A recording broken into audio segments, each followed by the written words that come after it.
What's up? Thanks so much for clicking. If you're not familiar with integral theory or the quadrants, I would highly suggest that you go back and check out some of my early intro material, my 6-minute intro to integral theory, my intro to the quadrants, or maybe my recent interview with Daniel Fox about integral theory and the quadrants. Check out some of this material first before you dive into this one. What's up? I am David Long. So recently I upgraded my integral map.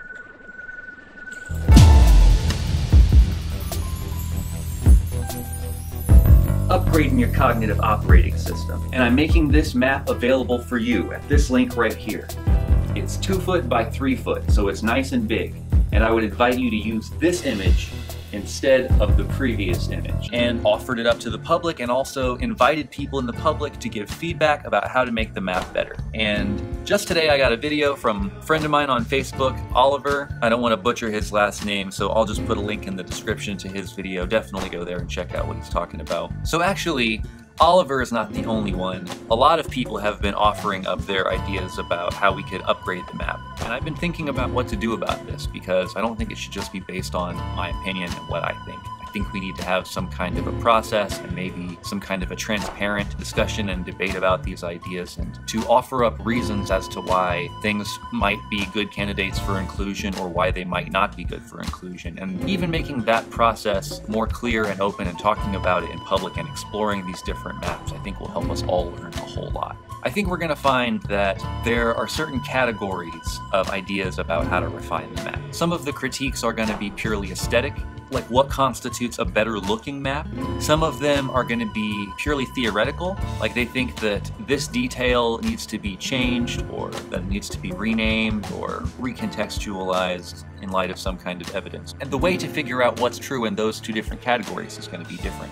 There's also another type of critique that Oliver offers in this video, which has to do with the representation of the information. So this kind of critique is somewhere in the middle between the subjective aesthetic dimension and the more theoretical, more objective dimension. It's kind of in that middle position between like what's a better way to represent the information that makes it more clear to people. And I think there might be potential for all three different types of refinements in every lens. So let's take a look at Oliver's video and see what he's putting on the table. Hello, integral community, in particular David Long. I was impressed by David's integral map, the new one, showing all aspects of spiral dynamics, AQAL and integral, and he asked for ideas to improve the map, and I have one. In particular, the 4 quadrants. David has said that the quadrants is one of the most difficult parts of integral to understand, and I think this is because the way the diagram is designed confuses the concept.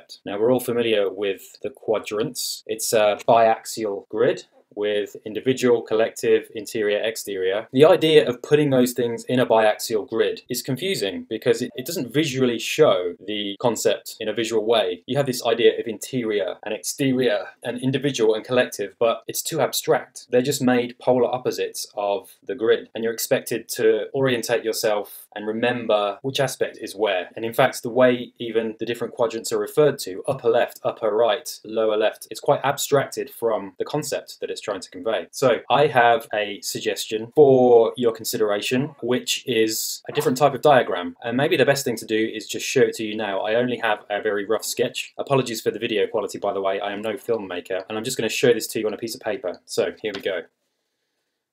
Well, let's just put this in front of you and see what you think. So, as you can see, it includes all 4 aspects of human experience: the I, the we, the it, and the its. But in this diagram, they're arranged in a more descriptive way. You have the interior aspects actually on the inside, surrounded by the exterior aspects. Everything above the central dividing line is individual, which is identified by being in the narrow part of the triangle from the singular individual, and the collective aspects at the bottom denoted by the fact that they are in the wider part of the triangle. So this diagram is both showing what is interior and what is singular and what is collective. So feel free to pause this and take it in and see what you think. I'm hoping that this is easier to ingest than the existing 4-quadrant map. So have a think, have a look, have a talk, leave your comments underneath. I'm going to be in the Spiral Dynamics Facebook page, hopefully having a conversation about this. David Long, feel free to get back to me, tell me what you think. So that said, tell me what you think about the new quadrant diagram.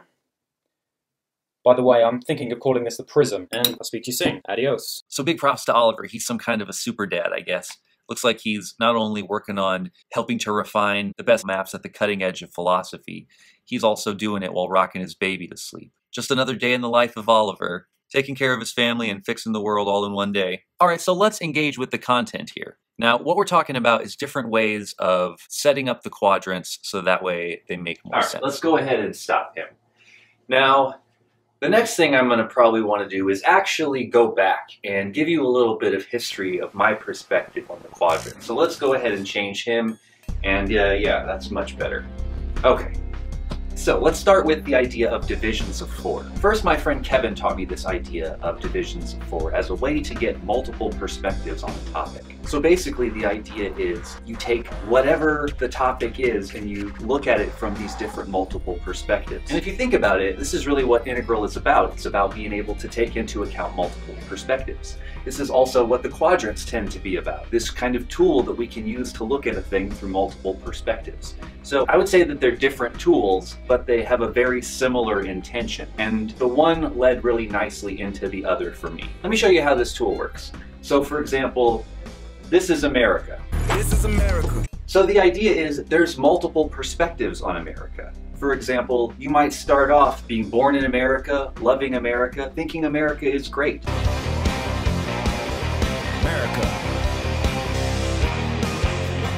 And then maybe you see some of the dark hidden underbelly of America, and you start to feel like maybe America is not so great anymore.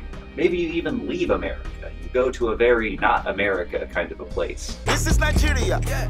No electricity daily. But then maybe you start to see how very not America it is, and then you start to feel like an American who's not in America. And then you long for home, and you come back to America feeling pretty good about America.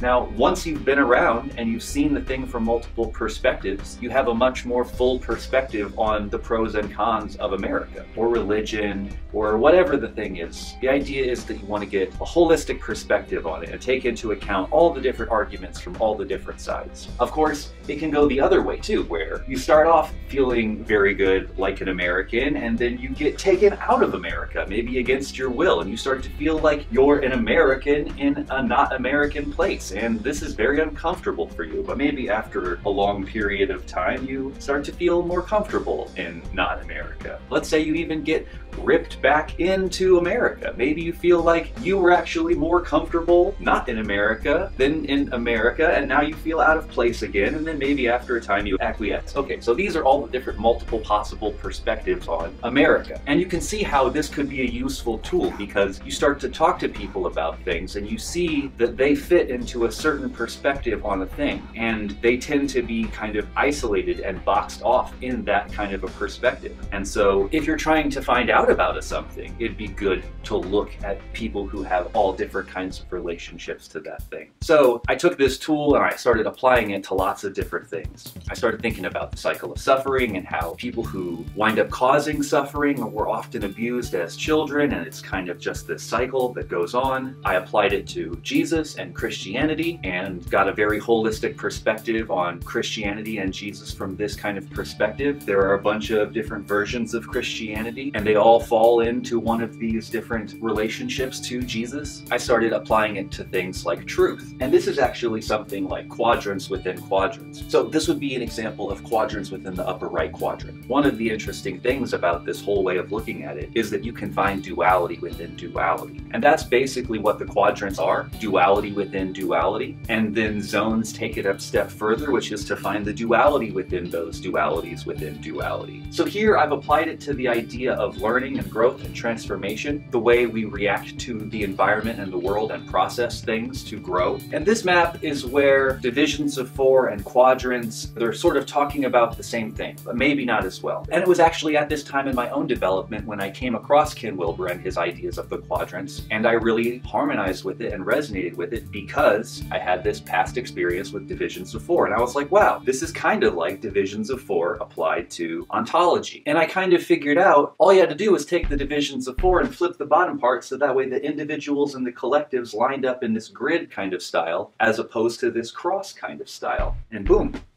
you have quadrants. So to me, quadrants was a huge upgrade from divisions of 4. At this point, I just instinctively think about the pros and the cons. You know, once you've internalized a map so much, it just becomes a part of your auto programming almost. So my contribution to integral theory, the Davidian map versus the Wilberian map. Notice the 1, 2, 3, 4 and the 1, 2, 3, 4 in the quadrants here. Now this is talking about ontology and epistemology, or the order in which the world arises through the quadrants, as well as the order in which we perceive reality through the quadrants with epistemology. So the idea in integral theory is that the quadrants tetra arise, meaning all 4 quadrants arise at once. And that's true in sentient holons, or in living beings. All 4 quadrants exist at once in all of our experience. This is true. But in terms of cosmology or ontology, the quadrants don't go all the way down and back. So that means that one quadrant gives rise to the next quadrant and so on. So let's just start to take a look at some of the examples of the ways that the quadrants can be represented, and that will be a good introduction into talking about Oliver's prism. As Oliver mentions, the quadrants is one of the most difficult parts of integral to understand. And that's why we're going to get into the nuances of some of this stuff. So in terms of ontology or cosmology, first there was energy, and out of that energy came particles,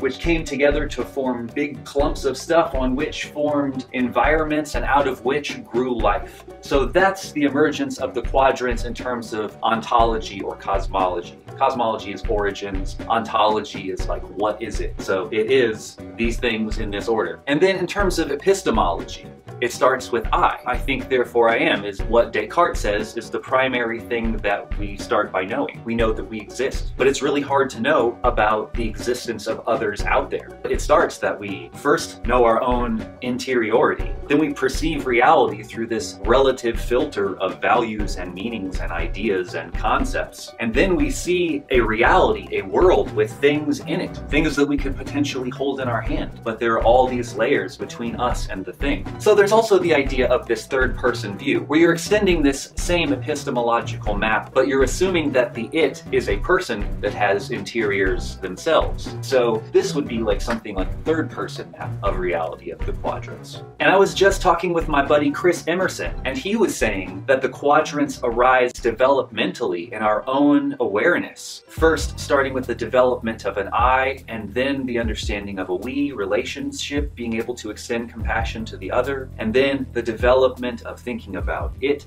and science, objectivity, and then the understanding of systems and big picture perspective. So I myself have a lot of questions around these ideas of development. So the idea here is that I comes online at red, the we or care for the other comes online at blue, the it quadrant and rational thinking comes online at orange, and the systems thinking comes online at green, and then all 4 quadrants come online at an integral stage. I'm not sure this is right. Maybe for some people in some cases it's more like the I comes online at red, it stays online at blue, they get in touch with the it quadrant at orange, they get in touch with the lower right or the we space at green, maybe they start to get a hint of the lower right quadrant or systems thinking at early integral stage, and then at the integrally informed stage, all 4 quadrants come online. To be honest with you, that seems a little bit more accurate because a lot of traditional fundamentalists are upper left quadrant reductionists, saying things like, I believe because I feel it in my heart, and they don't actually listen to other people in the world. I mean, sure, compassion and things like that can come online at those stages too, but I wonder if some people don't really get in touch with caring about others until green. But maybe this is more like ideal development. I think it probably depends on your development. Maybe some people don't get it at all. Maybe if you're raised by atheist parents, you just get the I and the it, and there's not that much capacity for we online. Okay, thought about this a bit more. Wait, can we fix my voice? What's going on with this? Thank you. Okay. So, in terms of development, the I is both beige and red. According to spiral dynamics, we touch in with the we at purple, at blue, and at green. And so it's true that we're not fully in touch with the we until green. The it domain comes online at orange, and the its domain comes online at integral and integrally informed second-tier stages. So if we're going to think about the development through the quadrants, maybe this is the best way to look at it. Fundamentalists tend to be upper left quadrant reductionists. Rationalists tend to be upper right quadrant reductionists. Postmodernists tend to be lower left quadrant reductionists. Early stage integralists can sometimes be lower right quadrant reductionists. This is why talking about this stuff is really interesting and important, because we're not just talking in a blanket way about the quadrants. we're really getting into the nitty-gritty and exploring the details here, and that's exciting stuff. You rarely ever hear these kinds of discussions in integral conversations, unfortunately. There's a lot of ways that we could quibble over parts of this map. For example, a lot of this stuff depends on how we define the I in relation to the we. For example, is the I embedded in the we, or is the we embedded in the I? And this is an interesting question, and it depends on how you define I. If you're thinking that any form of perception of reality is consciousness, like sentience is consciousness, we grows in the I. But if I is something like the concept of self, this concept,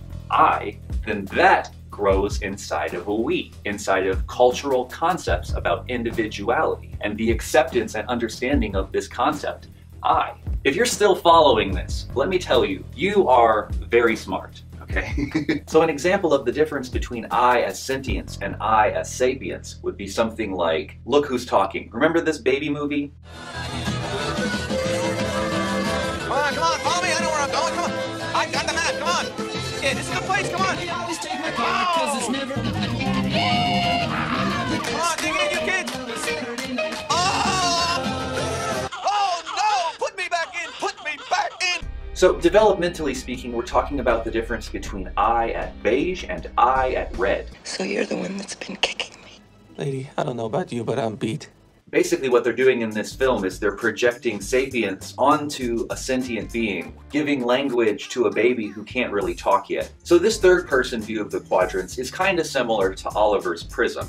In fact, if you rotated the its dimension around so that way the it was on top but then drew a line between the middle, you would have something like this, which I call the ring, as opposed to the prism. Now the reason I call it the ring is because it looks like a ring. And I actually think the ring is a bit of an upgrade on the prism because of the holonic aspect. For example, when we look at the prism, what we see is that the we space is embedded in the its space, not embedded in an it or in an I. So when we rethink the prism from a more holonic perspective, I think it actually becomes a little bit more accurate to how the world actually is, which was the goal. The other thing I'm kind of wondering, so Oliver mentions the way that we talk about the quadrants, like upper left and lower right, and lower left. And he mentions this as kind of a problematic or confusing way of talking about things. But I'm wondering how he would talk about things with the prism. I mean, are we just back to talking about interior individuals? Or when we talk about different types of reductionism, are we going to talk about phenomenological reductionism or empirical reductionism as opposed to upper left and upper right kind of a thing? I don't know. That would be an interesting question worth asking. I think it's actually easier and makes more sense to people who understand the quadrants to talk about upper left and upper right quadrant reductionism than phenomenological and empirical reductionism. Those words might be more in the general lexicon or vocabulary, but those are hard words. Like, those words aren't easier. So I would be interested in maybe subjective reductionism, objective reductionism. I mean, but people don't even really know these most basic distinctions: subjective, objective, relative, absolute. So I don't know. It's all confusing if you don't know philosophy, I think. But I'd be interested to hear more about what you think about that. One thing I do like about the prism is that it definitely holds an emergentist worldview.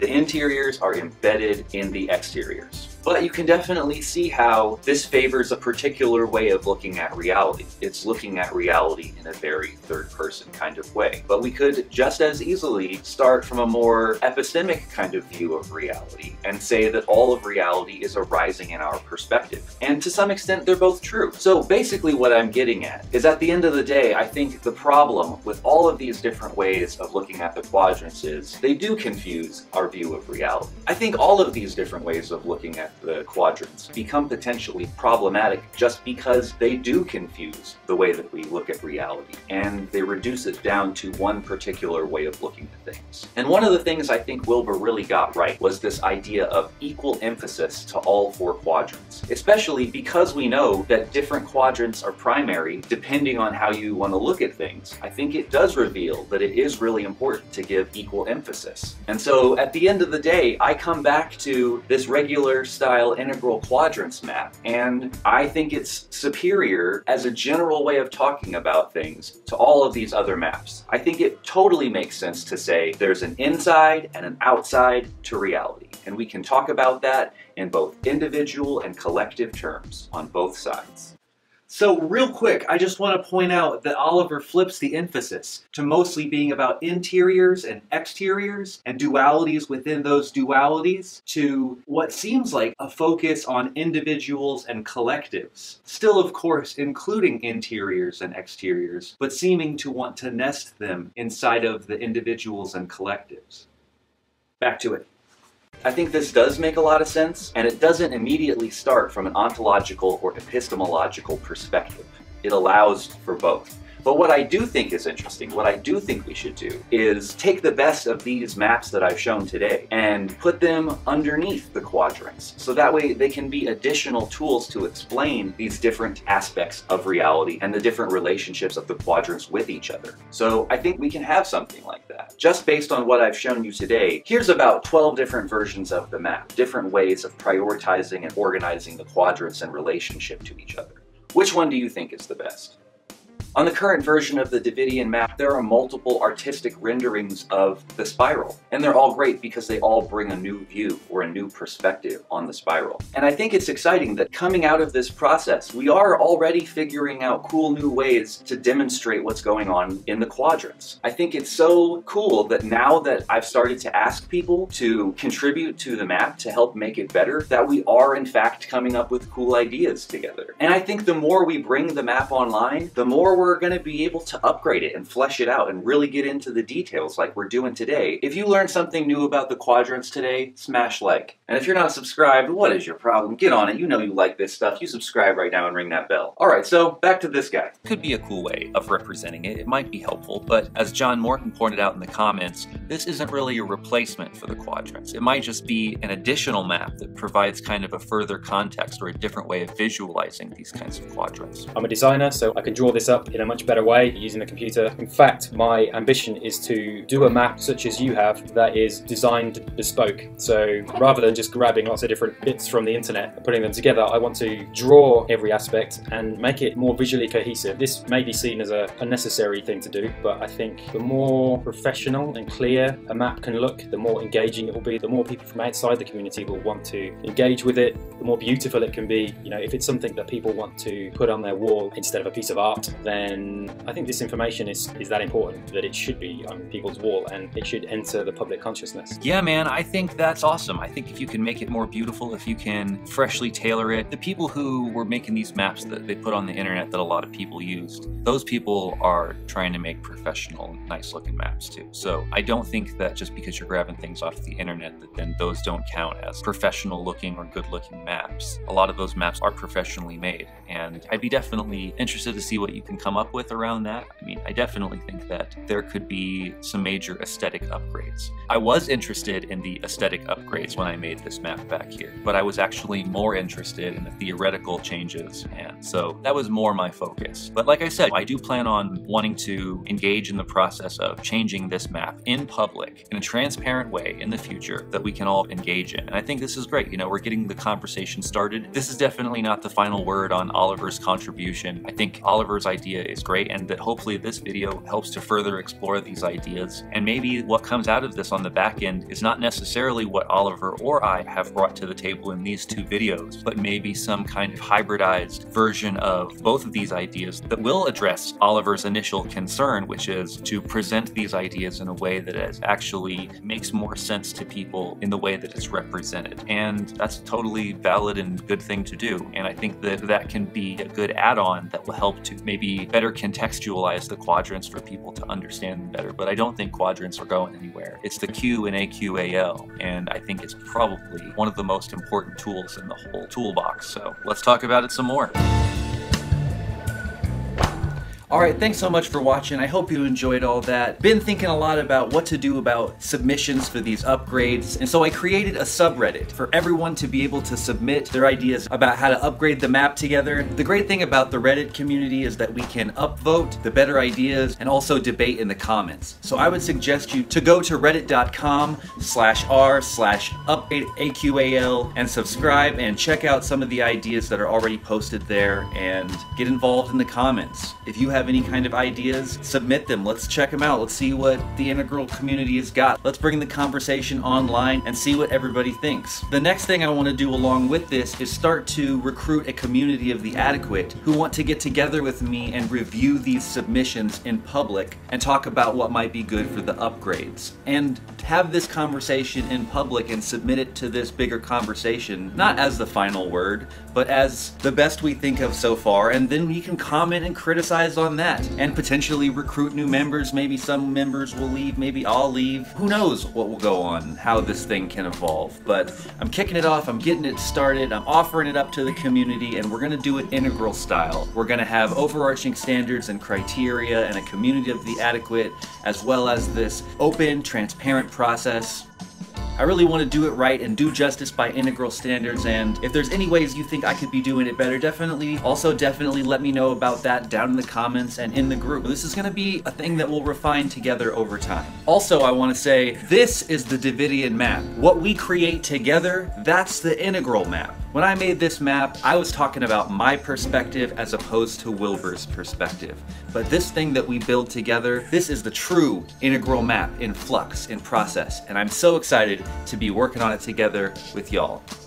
Real quick, I just want to touch back in and thank Oliver again for his submission and for prompting me to make this video. I appreciate you, buddy, and I hope to see more activity from you in our further discussions about this stuff. Thanks so much for watching. If you haven't yet, subscribe. Also, if you're on Facebook, go to my I Am David Long Friends and Fans group, which is where a lot of this conversation is going to be going down. We're going to have further Q&As about it. Support me on Patreon. Big thanks to all my Patreons who are already doing the support. Make sure you smash like and subscribe if I didn't say that yet already. And peace!